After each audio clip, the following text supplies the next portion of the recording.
Hey guys, welcome back to our channel let's learn English and stenography. आज हम सीखने वाले हैं कुछ स्मार्ट इंग्लिश फ्रेजेस जो कि आपके डेली कन्वर्सेशन में काम में आ सकती है।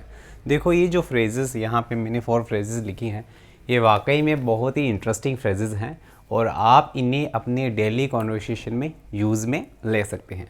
तो चलिए स्टार्ट करते हैं फ्रॉम द फर्स्ट वन। और first phrase is build castles in the air. Build castles in the air का मतलब क्या होता है? इसका मतलब होता है हवाई महल बनाना या फिर हवा में बातें करना। जो अब हम किसी को कहते हैं ना कि अरे उस पर तो भरोसा मत करो, वो तो हवा में बातें करता है, ऐसा कहते हैं, या वो हवाई महल बनाता है या हवा में ज़्यादा उछलता है, ऐसा जनरली अपन कहते हैं। यानी कि इंग्लिश में इसको मैं ऐसे कह सकता हूँ कि कोई इंसान जिसके पास कुछ ऐसे प्लान्स हों या ऐसे आइडियाज़ हों या ऐसी उम्मीदें हों जिनका वास्तविकता से कोई लेना देना नहीं होता है, तो ऐसा कह सकते हैं having plans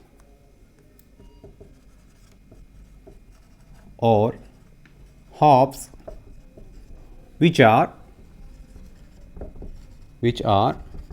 unlikely to become real, unlikely to become real। यानी कि ऐसे प्लान्स या ऐसी उम्मीदें होना, हैविंग प्लान्स और होप्स, ऐसे प्लान या ऐसी उम्मीदें होना जिनका वास्तविकता से कोई लेना देना नहीं होता है ना। यानी कि हवा में बातें करना या हवा में ज़्यादा उछलना। चलिए एग्जाम्पल से अंडरस्टैंड करते हैं, एग्जाम्पल से अच्छे से समझ में आएगा। जैसे मैंने कहा कि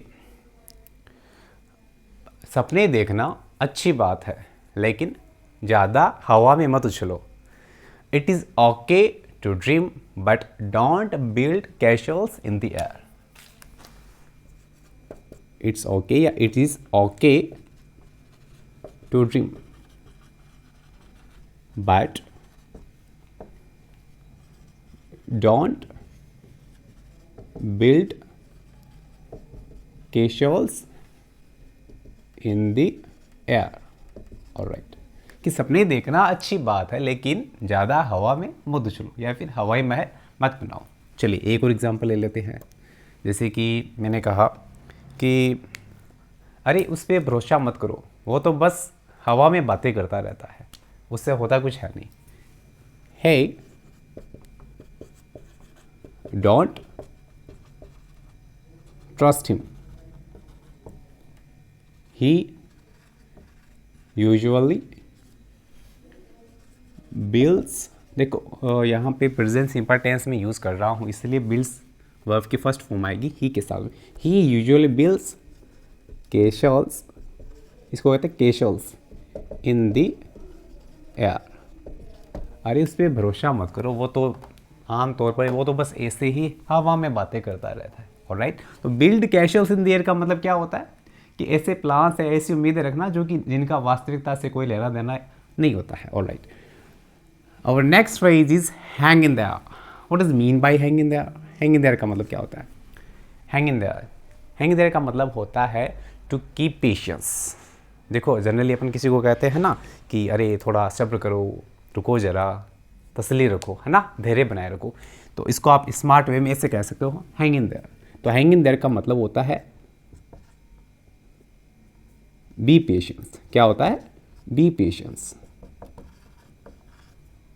ऑलराइट,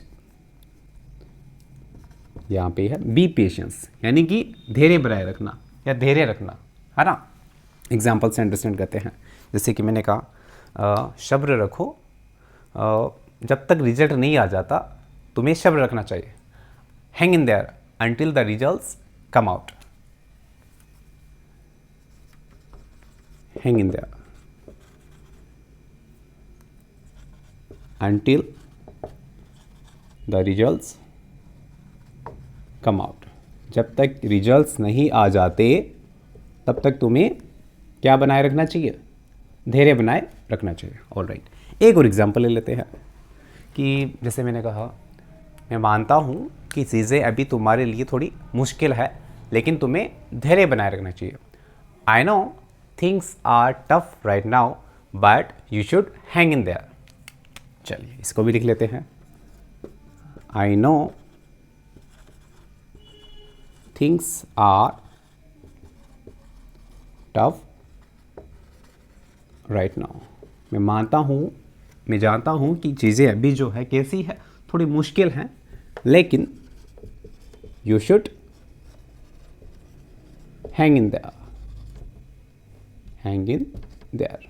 ऑलराइट, चलिए, I hope you got it very well. Hang in there का मतलब क्या होता है? बी पेशेंस, धैर्य बनाए रखें। तो नेक्स्ट टाइम जब आप किसी को ऐसा कहें कि सब्र रखो, धैर्य रखो, उसकी बजाय आप कहिए हैंग इन देयर। जब आप किसी से इंग्लिश में कॉन्वर्सेशन कर रहे हो तो इससे आपका थोड़ा इंप्रेशन बढ़ेगा। चलिए, moving to the next one. और next phrase is I get the picture. I get the picture का मतलब क्या होता है? आई गेट द पिक्चर का मतलब होता है, मैं फ़ोटो लेता हूँ जी नहीं, यहाँ पे इसका मतलब होता है आई अंडरस्टैंड।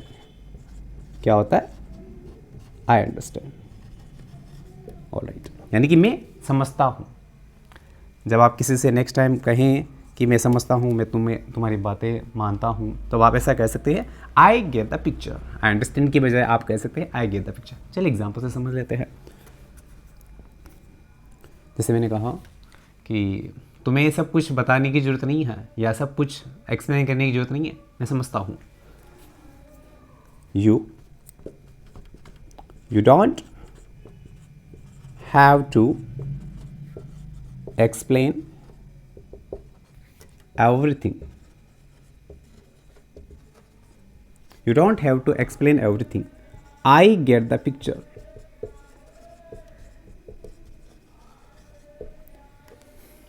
तुम्हें सब कुछ एक्सप्लेन करने की ज़रूरत नहीं है, मैं सब समझता हूँ। ऑलराइट, एक और ले लेते हैं।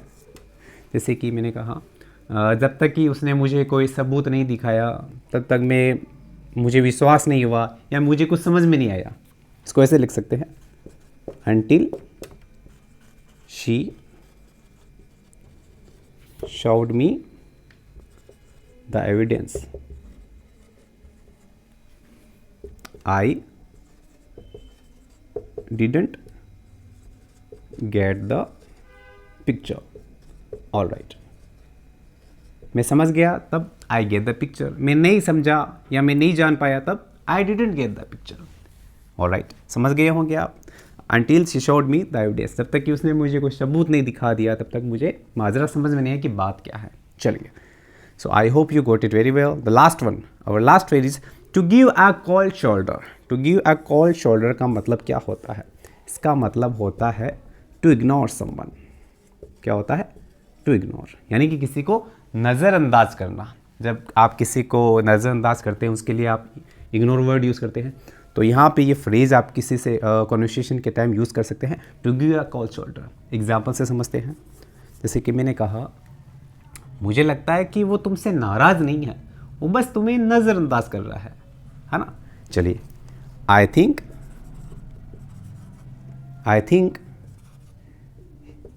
He is. जब आप अपने किसी फ्रेंड से बात कर रहे हो तो जनरली आपने ऐसी सिचुएशन फेस की है कि कोई किसी से नाराज़ नहीं होता बल्कि उसको जानबूझ के इंटेंशनली इग्नोर कर रहा होता है। तो आप ऐसा कह सकते हैं, I think he is not angry with you, he is just giving you a cold shoulder.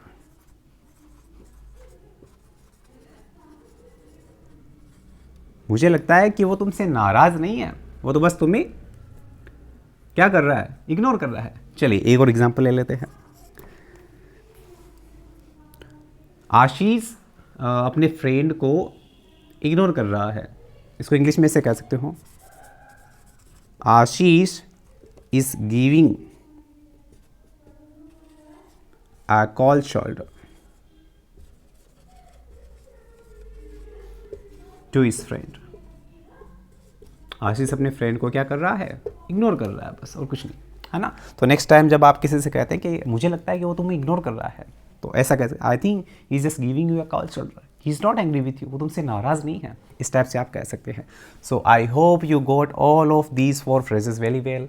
तो आप इन चारों फ्रेजेस को इस्तेमाल कीजिए अपने डेली कॉन्वर्सेशन में, यूज़ में लेके। ये जैसी सिचुएशन होती है, बेस्ड ऑन द सिचुएशन इनको यूज़ कीजिए। And one more thing, using these phrases please make some sentences. कुछ सेंटेंसेस बनाइए, क्योंकि इंग्लिश जो है वो अपने आप में प्रैक्टिस की चीज़ है। इंग्लिश कहते हैं ना, कई लोग कहते हैं कि सर इंग्लिश बोलना आसान नहीं है, थोड़ा मुश्किल है, I didn't get some words in my mind. Words कब आएंगे? जब आप ट्राई करेंगे, एफर्ट्स करेंगे। बोलना कब आएगा? जब माइंड में कुछ वर्ड्स होंगे। लेकिन वर्ड्स तभी आएंगे जब आप इन्हें यूज़ करते हुए कोई सेंटेंसेस बनाएंगे। जो कोई भी चीज़ आप सोचते हैं उसका ट्राई कीजिए कि मैक्सिमम टाइम आप उसको इंग्लिश में सोचें। Just think in English. English का सिंपल सा लॉजिक ही है कि इंग्लिश में सोचना शुरू कीजिए। पहले आप हिंदी में सोचेंगे, फिर इंग्लिश में ट्रांसलेट करेंगे, फिर स्पीक करेंगे, that will be problematic. So I hope you got very well. Bye bye.